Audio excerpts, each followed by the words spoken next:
नमस्कार, news at Haryana देख रहे हैं और मैं आपके साथ रिया त्रिपाठी। आज की खबरों के इस खास बुलेटिन में आप सभी का स्वागत करती हूं।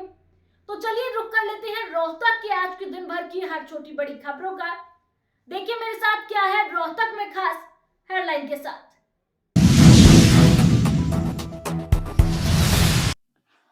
रोहतक में अनुसूचित जाति के लोगों ने doctor Bhimrao Ambedkar welfare society के बैनर तले केंद्रीय गृह मंत्री अमित शाह के खिलाफ प्रदर्शन कर पुतला फूका है। Doctor Bhimrao Ambedkar welfare society ने अंबेडकर चौक पर रोष प्रदर्शन कर अमित शाह के खिलाफ नारेबाजी भी की। इस प्रदर्शन की अध्यक्षता सोसाइटी के प्रधान राजेश पहलवान ने की। प्रदर्शनकारी कार्यकर्ताओं ने मांग की कि बाबा साहेब को लेकर दिए गए बयान के लिए गृह मंत्री अमित शाह को माफी मांगनी चाहिए। उन्होंने जिस प्रकार से संसद में देश के गृह मंत्री द्वारा दिया गया बयान काफी शर्मनाक है। उनके पद से इस्तीफा लेना चाहिए और उनके पद से बर्खास्त किया जाना चाहिए। उन्होंने संविधान का पहले अपमान किया, उसके बाद बाबा साहेब डॉक्टर भीमराव अंबेडकर का अपमान किया है।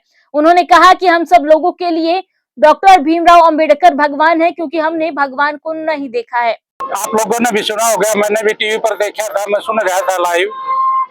जो अमित शाह का रवैया था बोलने का, वो एकदम से नकारात्मक और बेहुदा था। उसने कम से कम 100 बार अंबेडकर कहा होगा, एक बार भी सम्मान से नाम नहीं लिया, जबकि हमारे बाबा साहब संविधान निर्माता और भारत रत्न है। ये देश के गृह मंत्री का जो बयान है वो देश का दुर्भाग्य है और संसद का मेरे ख्याल से हमारे लिए सबसे काला दिन है। वो उसने कहा कि अंबेडकर अंबेडकर अंबेडकर एक फैशन हो गया है कि इतनी बार अगर भगवान का नाम लेते तो 7 जन्म तक स्वर्ग में जाते। मैं ये कहना चाहता हूँ आप लोगों के माध्यम से कि उनका भगवान मुझे नहीं पता, आज तक किसी ने देखा होगा। बाबा साहब को हमने देखा है, रोजाना हम देखते हैं। बाबा साहब को भगवान से बड़ा दर्जा भगवान का हमें नहीं पता है कि नहीं है, लेकिन हमारे बाबा साहब आज भी जिंदा है और पहले भी उन्होंने जो हमारे को मुक्ति दिलाई है, पूरे समाज को, नारी समाज को मुक्ति दिलाई है, वो एक मैं भगवान का दर्जा नहीं दे सकता। वो बाबा साहब डॉक्टर अंबेडकर है, भगवान का तो हमें पता ही नहीं हुआ कि नहीं हुआ। ना कोई अंबेडकर हुआ है और ना कोई होगा। भगवान तो हजारों लाखों करोड़ों पैदा होते हैं, मरते हैं। क्या पुतला जलाना ही समाधान है? नहीं, पुतला जलाना ही समाधान नहीं है। समाधान तो बाबा साहब के जो बताए हुए रास्ते हैं कि हमने इस व्यवस्था को ही बदलना है। सारे लोगों ने ये प्रण लिया है कि वो इस हिंदू व्यवस्था को छोड़ के बाबा साहब की व्यवस्था को अपनाएंगे। आज पुतला जलाया है। आज पुतला जलाए ये भारत सरकार के गृह मंत्री के जो आपत्तिजनक शब्द थे उनके विरोध में जलाया है, जो बेहुदा हरकत थी भारत सरकार के गृह मंत्री की। कोई छोटा मोटा आदमी कह दे कोई बात नहीं। क्या मांग करते? मांग ये है कि उसको मंत्रिमंडल से बर्खास्त किया जाए, इस्तीफा लिया जाए, बर्खास्त किया जाए, क्योंकि देशद्रोह का सीधा मामला बनता है। संविधान और बाबा साहब दोनों का ही अपमान है।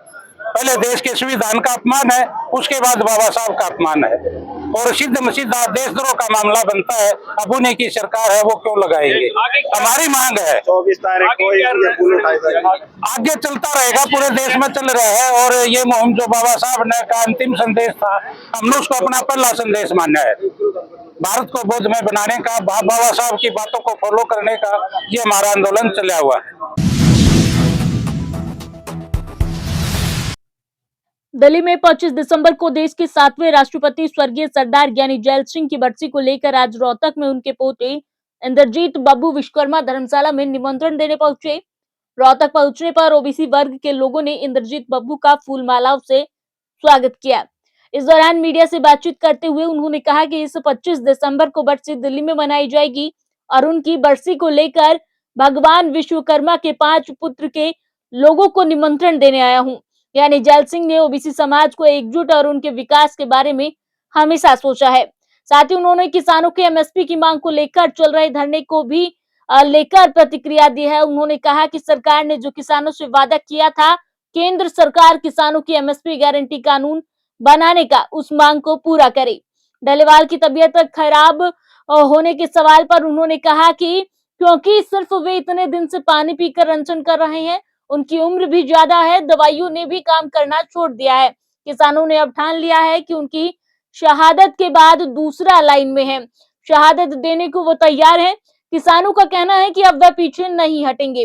वहीं संसद में बाबा साहेब डॉक्टर भीमराव अंबेडकर पर केंद्रीय गृह मंत्री अमित शाह द्वारा टिप्पणी पर भी कहा उन्हें इस तरह के बयान नहीं देने चाहिए, खासकर उस व्यक्ति के लिए जिन्होंने संविधान का निर्माण किया है। मेरा नाम इंद्रजीत सिंह बब्बू है और मैं साबका राष्ट्रपति ज्ञानी जैल सिंह का ग्रैंडसन हूँ और मैं यहाँ पे स्पेशल रोहतक में हमारे विश्वकर्मा भाइयों को न्योता देने आया हूँ कि आने वाले 25 तारीख को ज्ञानी जी की बरसी होती है, जो कि हम पूरे समाज को जितने भगवान विश्वकर्मा जी के पांचों पुत्र इकट्ठे होकर उनको श्रद्धांजलि समारोह का प्रोग्राम बनाया है और सभी वहाँ इकट्ठे होंगे और उनको श्रद्धांजलि दिया जाएगा और इससे हमारे समाज में एकता का मैसेज देने आया हूँ।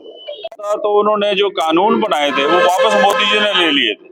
हाँ, पर एक चीज जरूर है, उन्होंने ये वादा जरूर किया था कि हम MSP देंगे, पर अभी तक उन्होंने वादा पूरा नहीं किया, जो कि मैं रिक्वेस्ट करता हूँ सेंट्रल गवर्नमेंट से भी तो जो किसानों की मांगे हैं, क्योंकि ये अन्नदाता है, हिंदुस्तान हमारा 75% किसान के ऊपर है, किसान देश है हमारा, तो अगर हम उनका ध्यान नहीं रखेंगे तो देश कैसे चलेगा।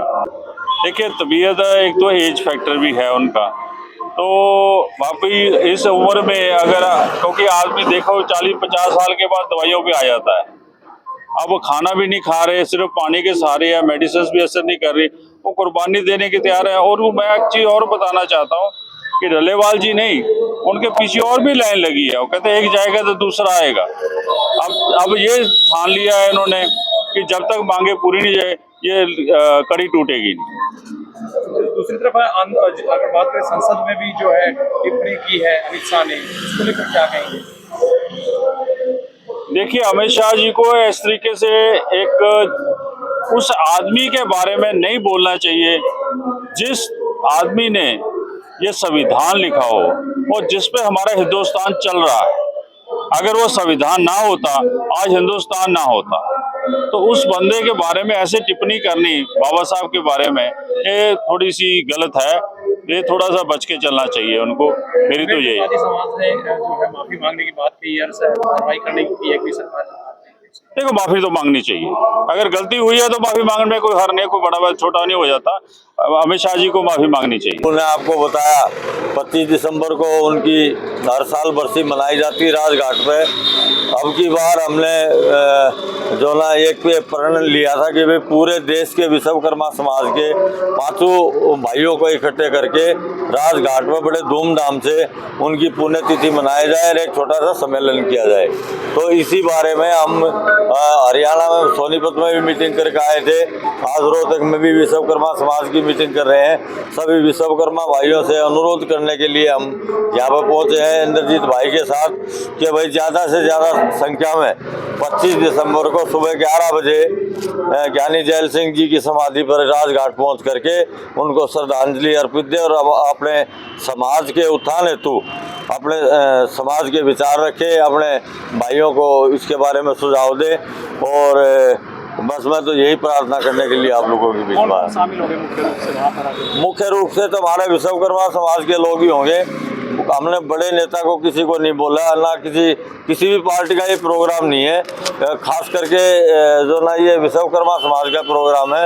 वैसे तो समाधि के ऊपर कोई भी आ सकता है, लेकिन आमंत्रित हमने किसी को नहीं किया। चुनाव भी आ रहे हैं मेयर को लेकर के, क्या आपके? नहीं, इसका हमारे चुनाव से कोई लेना देना नहीं। चुनाव की तो टिकट बट चुकी है दिल्ली के अंदर, बाकी आगे जब चुनाव होगा तो उसमें हम भागीदारी अपनी मांगेंगे, जहाँ भी होगा, जिस भी प्रदेश में होगा।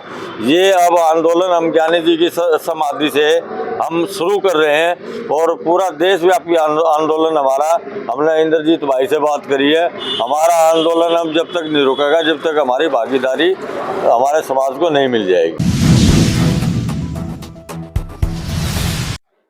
नगर पालिका कर्मचारी संघ के जिला अध्यक्ष संजय बिडलान ने पत्रकार वार्ता कर बताया कि निगम कर्मचारी 23 दिसंबर को शहर में प्रदर्शन कर निगम प्रशासन को ज्ञापन सौंपकर 24 घंटे का अल्टीमेटम देंगे। इन 24 घंटों के अंदर अगर प्रशासन द्वारा बातचीत के लिए कोई न्योता आता है या बातचीत कर हमारी मांगों पर समाधान होता है तो ठीक है, और अगर कोई बातचीत नहीं होती है तो 25 दिसंबर को सभी निगम कर्मचारी काम छोड़ो हड़ताल पर चले जाएंगे। उन्होंने कहा कि हम नहीं चाहते कि हमारी वजह से आम लोगों को परेशानी हो, इसलिए हम बार बार निगम प्रशासन को ज्ञापन सौंप रहे हैं, लेकिन अभी तक हमारी मांगों पर संज्ञान नहीं लिया गया है।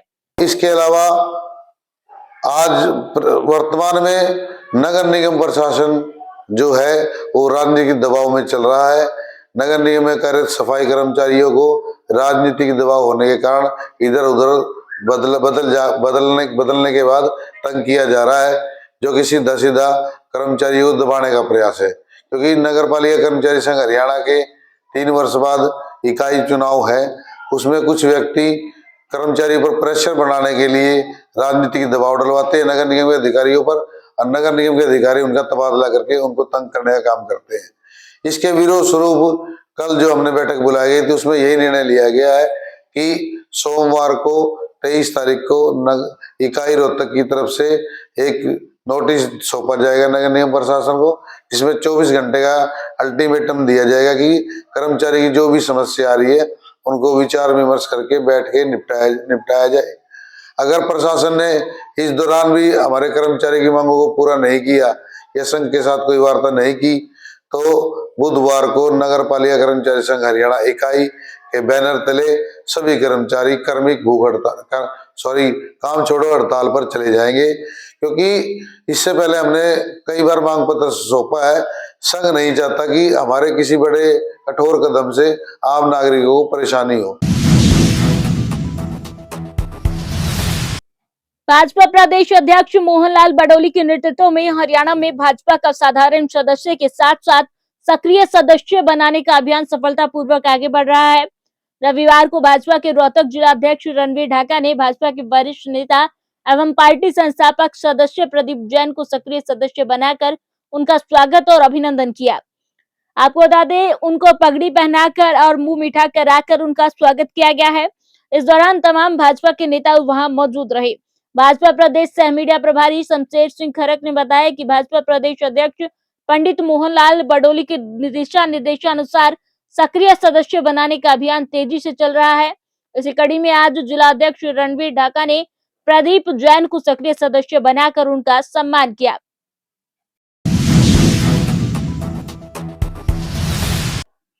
नशा मुक्ति और डीजे की रोकथाम के लिए 22 दिसंबर रविवार को निकटवर्ती गांव कारोर की बड़ी चौपाल में मलिक चौगा में गांव कारोर, कल्हावड़, गांधरा और अटायल की एक बड़ी पंचायत का आयोजन किया गया, जिसकी अध्यक्षता अटायल गांव के पूर्व सरपंच लीलू रामफल मलिक ने की। अध्यक्ष की अनुमति लेकर गांव कारोर के सरपंच महिपाल मलिक ने विवाह या अपने ट्रैक्टरों पर खेत में जाते हुए या सड़कों पर चलते हुए अश्लील गाने बजाने पर बुजुर्गों और महिलाओं की आपत्ति के चलते रोक लगाने की मांग की है। उन्होंने सामाजिक मर्यादाओं का जिक्र करते हुए चारों गांव के पंचायतियों से अनुरोध किया कि गांव में ट्रैक्टरों पर लगे डीजे पर बजने वाले अश्लील गानों पर तुरंत रोक लगाई जाए। गांव में सबकी बहू बेटियां समान है, इसलिए मर्यादाओं और मान सम्मान को ध्यान में रखते हुए अश्लील गाने के बजाने पर रोक लगाने की मुनादी करवाकर इस पर रोक लगवाई जाए। इसका सभी ने निसंकोच समर्थन भी किया। वहीं मलिक का प्रवक्ता कैप्टन जगबीर मलिक ने चारों गांव की पंचायतों और चौपाल में उपस्थित बड़े जनसमूह से अनुरोध किया कि वे अपने युवाओं को नशे रूपी महामारी से बचाएं। आजकल देखने में आ रहा है कि हमारा युवा तेजी से नशे रूपी महामारी के चुंगल में फंसता जा रहा है। ये युवा शादी विवाह या अन्य अवसरों पर शराब और अन्य नशों का प्रयोग करते हैं। धीरे धीरे ये युवा नशे के दलदल में बुरी तरह फंसते जा रहे हैं। उन्होंने कहा कि देखने में आता है कि युवा शाम के समय सड़कों, नहरों के किनारे, ट्यूबवेलों और कुओं पर 4-4, 5-5 की टोलियों में पार्टी करने के नाम पर शराब का सेवन करते मिलते हैं। सार्वजनिक स्थानों पर नशे का प्रयोग एक अपराध है और साथ साथ यह एक सामाजिक बुराई है। इस बुराई से अपने युवाओं को बचाए, अन्यथा हमारी भावी पीढ़ियां नशे रूपी दलदल में फंसकर बर्बाद हो जाएंगी। शादियों में किसी भी प्रकार से शराब ना परोसी जाए, इस पर तुरंत सामाजिक रोक लगाई जाए। गांव में सार्वजनिक स्थानों पर इस पर रोक लगाने की मुनादी करवाई जाए। सार्वजनिक स्थानों पर नशे का प्रयोग करते या पार्टी करते मिलने पर उन पर सामाजिक दंड की कार्रवाई की जाए। भिवानी रोड स्थित श्री बालाजी डोब धाम के संस्थापक प्रधान पुरुषोत्तम दास बंसल ने बताया कि प्रत्येक रविवार को शनिदेव मित्र मंडल तेज कॉलोनी रोहतक एवं भक्तजनों द्वारा दुर्गा भवन मंदिर भिवानी स्टैंड से सुबह 10 बजे पैदल ध्वज यात्रा बालाजी डोभ धाम के लिए चलती है। धाम पर संकीर्तन, स्वास्थ्य जांच शिविर व कड़ी चावल भंडारे का आयोजन किया जाता है। दुर्गा भवन मंदिर से डोभ धाम के प्रधान ने ज्योत प्रज्वलित करके यात्रा की शुरुआत की। सभी हाथ में ध्वजा लिए जय श्री राम की जयकारे लगाते हुए श्री बालाजी धाम डोभ पहुंचे। मंदिर में भक्तों की वापसी के लिए निःशुल्क ऑटो उपलब्ध करवाई जाती है।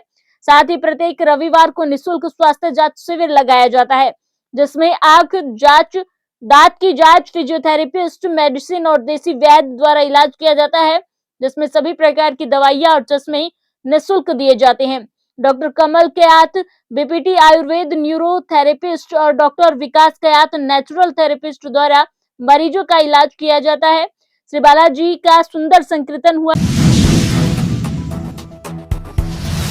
आज के लिए इतना ही, मुझे दीजिए इजाजत। कल फिर मुलाकात होगी नई खबरों के साथ। नमस्कार।